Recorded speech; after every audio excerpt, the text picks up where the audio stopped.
अब अगर तुम्हें बोले कि इन्फिनाइटली मैनी सॉल्यूशन को लिखो, तो हमें तो पता है कि तीनों प्लेन एक लाइन से पास कर रहा है, तो कोई भी दो प्लेन उठा लिया और दोनों प्लेन में से किसी भी एक्स वाई जेड में से किसी एक वेरिएबल को लैम्डा बोल दिया और अगले दो वेरिएबल को लैम्डा के टर्म में सॉल्व कर लिया, तो हमारा इन्फिनाइटली मैनी सॉल्यूशन आ जाएगा।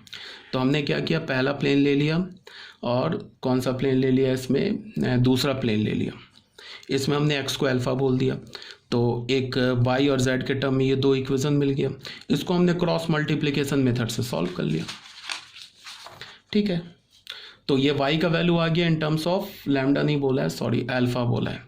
तो y का वैल्यू हमें आ गया in terms of alpha, z का वैल्यू आ गया इन टर्म्स ऑफ अल्फ़ा और x को तो अल्फ़ा माना है, तो ऐसे हम इन्फिनाइटली मैनी सॉल्यूशन लिख सकते हैं। मैंने यहाँ पे x को अल्फ़ा बोला, तुम y को अल्फ़ा बोल लो, तुम z को अल्फ़ा बोल लो। मैंने यहाँ पे फर्स्ट और सेकंड इक्वेशन सेलेक्ट किया, तुम सेकंड और थर्ड इक्वेशन सेलेक्ट करके किसी भी एक वेरिएबल को अल्फ़ा बोल लो, बीटा बोल लो, गामा बोल लो, वहाँ से अगले दो वेरिएबल को अल्फ़ा के टर्म में निकाल लो, तीसरे वेरिएबल के टर्म में निकाल लो। तो जो हमारा इन्फिनाइटली मैनी सॉल्यूशन है वो देखने में तो डिफरेंट लगेगा, बट उससे एक्स वाई जेड की वैल्यू सेम आएगी। तो ठीक है, ये हमारा क्वेश्चन नंबर 5 तक क्लियर हो गया। अब बच्चों आ जाओ क्वेश्चन नंबर 6 में, बस ये ख़त्म ही है।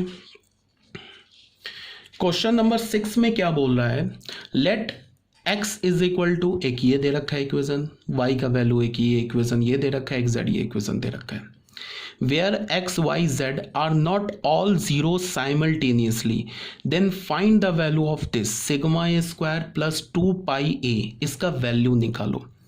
ठीक है, तो इसके लिए क्या करेंगे, सबसे पहले तुम इसको ऐसे देखो, इस इक्वेशन को हमने रीअरेंज किया, मतलब एक्स वाई जेड को लेफ्ट हैंड साइड में लेके आए, तो हमें क्या दिख गया कि ये तो एक होमोजीनियस सिस्टम ऑफ इक्वेशन मिल गया। अब ये होमोजीनियस सिस्टम ऑफ इक्वेशन मिल गया तो ये तो हमेशा कंसिस्टेंट होगा, ये मैंने ऑलरेडी बता रखा है ना कि homogeneous system of equation is always consistent, वो हमेशा कंसिस्टेंट होगा। तो उसमें भी दो पॉसिबिलिटी होगी, या तो यूनिक सॉल्यूशन, यूनिक सॉल्यूशन कब होगा, यूनिक सॉल्यूशन का मीन्स क्या होगा, ट्रिवियल सॉल्यूशन। तो ट्रिवियल सॉल्यूशन कब होगा, when delta is not equals to 0, तो उस केस में क्या हो जाएगा, ट्रिवियल सॉल्यूशन होगा। उस केस में x0 y0 z0 होगा, या तो इन्फिनाइटली मैनी सॉल्यूशन होगा, इनकंसिस्टेंट तो होगा नहीं। इन्फिनाइटली मैनी सॉल्यूशन में ट्रिवियल भी आ गया, नॉन ट्रिवियल भी आ गया। तो यहाँ पे क्या बोल रहा है कि ये होमोजीनियस सिस्टम ऑफ इक्वेशन दे रखा है और बोल रहा है कि x, y और z जीरो साइमल्टेनियसली नहीं है।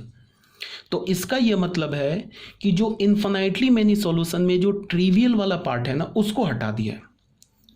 ठीक है, इन्फिनाइटली मैनी सॉल्यूशन में एक्स वाई जेड जीरो नहीं है, इसका मतलब ट्रिवियल सॉल्यूशन तो हट गया ना, तो क्या बचा, नॉन ट्रिवियल वाला पार्ट बच गया। तो नॉन ट्रिवियल किस में होता है, इन्फिनाइटली मैनी सॉल्यूशन में होता है, और इन्फिनाइटली मैनी सॉल्यूशन अगर हुआ होमोजीनियस में तो डेल्टा क्या होता है, जीरो होता है। समझ रहे हो ना बात को। तो ये जो एक इंफॉर्मेशन दे रखा है ना, x y z are not all zero simultaneously, इसका मतलब ये बोल रहा है कि यहाँ पे तुम इस इक्वेशन में डेल्टा को तुम जीरो के इक्वल कर दो, यही बोल रहा है। ठीक है, तो हमने पहले क्या किया, स्टैंडर्ड फॉर्म में लिखा, उसके बाद यहाँ पे बोला क्या, system of equation has non trivial solution. Non trivial solution means delta is equal to zero. यहाँ पे डेल्टा लिख लिया हमने। डेल्टा कैसे लिखा, ये एक्स वाई जेड का कोफिशिएंट लिखा, यहाँ से एक्स वाई जेड का कोफिशिएंट लिखा सेकंड इक्वेशन से, यहाँ एक्स वाई जेड का कोफिशिएंट लिखा थर्ड इक्वेशन से, इसको जीरो के इक्वेट कर दिया। तो हमें ये डिटर्मिनेंट सॉल्व करना आता ही है। तो डिटर्मिनेंट सॉल्व करोगे तो लास्ट में हमें क्या मिलेगा, A square B square C square plus 2abc is equal to 1। तो ये A square B square C square क्या है, सिग्मा ए स्क्वायर है। ये 2 को बाहर रख लिया। ये ए बी सी क्या है, पाई ए है। इसको तुम ए बी सी को पाई ए भी बोल सकते हो, पाई बी भी बोल सकते हो और पाई सी भी बोल सकते हो। तो इसकी वैल्यू क्या मिल गई, 1। तो यही तो पूछ रहा है कि फाइंड दिस, इसी का वैल्यू तो तुमसे पूछ रहा था। तो वैल्यू क्या मिल गया हमें, 1। तो ठीक है, तो हमारा क्रैमर्स रूल हो गया कंप्लीट, हमारा गॉस जॉर्डन मेथड कंप्लीट हो गया। अब देखो बच्चों, इसके बाद हमारे पास क्या बचा है, देखो मैंने जैसा बोला कि मैं जो पढ़ा रहा हूँ ना उसमें मैं मैट्रिक्स और डिटर्मिनेंट को मिला के पढ़ा रहा हूँ। मैट्रिक्स और डिटर्मिनेंट को बिल्कुल एज सेपरेट करके नहीं पढ़ाया जा सकता, कोई पढ़ा ही नहीं सकता है। तो तुम लोग सोच रहे होगे कि इतने दिनों से, 1 महीने से सिर्फ मैट्रिक्स चल रहा है। मैट्रिक्स नहीं चल रहा है, साथ में डिटर्मिनेंट भी चल रहा है, ठीक है। तो अब एक टॉपिक हमारा बचा है मैट्रिक्स का, वो क्या बचा है? Elementary row transformation. याद करो मैंने तुम लोगों को इन्वर्स निकालने के 3 मेथड्स बताए थे। पहला मेथड क्या? A inverse is equal to 1 upon determinant A into adjoint A, पहला मेथड बताया था, इससे इन्वर्स निकलता है। दूसरा मेथड क्या बताया था कि अगर हमारे पास कोई मैट्रिक्स इक्वेशन गिवन हो तो वहाँ से इन्वर्स कैसे निकालते। कोई भी मैट्रिक्स इक्वेशन गिवन हो और ए इन्वर्स निकालना होता है तो वहाँ से इन्वर्स कैसे निकालते। और एक तीसरा मेथड मैंने तुम लोगों को बोला था कि एलिमेंट्री रो कॉलम ट्रांसफॉर्मेशन से इन्वर्स निकालते, ठीक है ना। तो ये जो तीसरा मेथड है ना, एलिमेंट्री रो कॉलम ट्रांसफॉर्मेशन, इससे हम इन्वर्स निकालेंगे। ये हमारा नेक्स्ट टॉपिक होगा, finding inverse of a non singular matrix by elementary row column transformation, ये हमारा नेक्स्ट टॉपिक होगा। तो ये टॉपिक होने के बाद हमारे पास एनसीईआरटी में क्या बचा था? आई थिंक वो एक्सरसाइज 3.4 बचा था। तो वो एक्सरसाइज 3.4 भी तुम्हारा कंप्लीट हो जाएगा। इनफैक्ट मैट्रिक्स चैप्टर ही कंप्लीट हो जाएगा।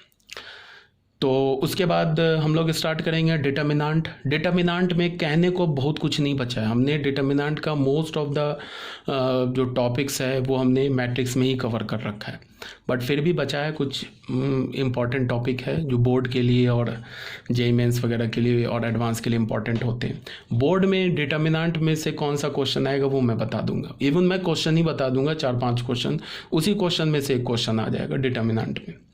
तो बोर्ड के लिए तो ज़्यादा तुम्हें टेंशन करना ही नहीं है। तो उसके लिए हम लोग बस एक टॉपिक के बाद फिर स्टार्ट कर लेंगे हम लोग, क्या डिटर्मिनेंट स्टार्ट कर लेंगे, ठीक है। यहाँ तक कोई डाउट होगा तो पूछो। और एनसीईआरटी तो बोलने की ज़रूरत ही नहीं कि तुम सॉल्व करना ही है, तुम्हें ऑब्वियस सी बात है बोर्ड के लिए। और आरडी का जो तुम्हें एमसीक्यू दे रखा है, very short answer type question दे रखा है, वो सॉल्व करो। जो मैं तुम्हें थ्योरी बता रहा हूँ, जो क्वेश्चन सॉल्व करा रहा हूँ, वो काफ़ी इम्पॉर्टेंट है। इससे तुम अगर मेरी थ्योरी को तुम समझ रहे हो तो तुम्हें करना क्या है कि एनसीईआरटी करना है, प्रीवियस ईयर करना है, जेईई मेंस का पहले 10 साल के जेईई मेंस का, जेईई एडवांस का नहीं बोल रहा हूँ, पहले 10 साल के जेईई मेंस का प्रीवियस ईयर कर लो, चाहे वो ऑफलाइन पेपर हो ऑनलाइन पेपर हो, सब कर लो। उसके बाद अगर तुम्हारे पास टाइम बचे तो फिर तुम जेईई एडवांस के 5 साल या 10 साल का पेपर कर लो। बस इतना ही करना मैथ्स में, और कोई एक्स्ट्रा बुक नहीं पढ़ना है। एनसीईआरटी कंपेंडियम सॉल्व करो एक्सरसाइज का और प्रीवियस ईयर, और जो मैं थ्योरी बता रहा हूँ, नोट्स दे रहा हूँ, तुम्हें क्वेश्चन दे रहा हूँ, उसको सॉल्व करो, ठीक है। तो हमारा जो नेक्स्ट टॉपिक है वो एलिमेंट्री रो कॉलम ट्रांसफॉर्मेशन।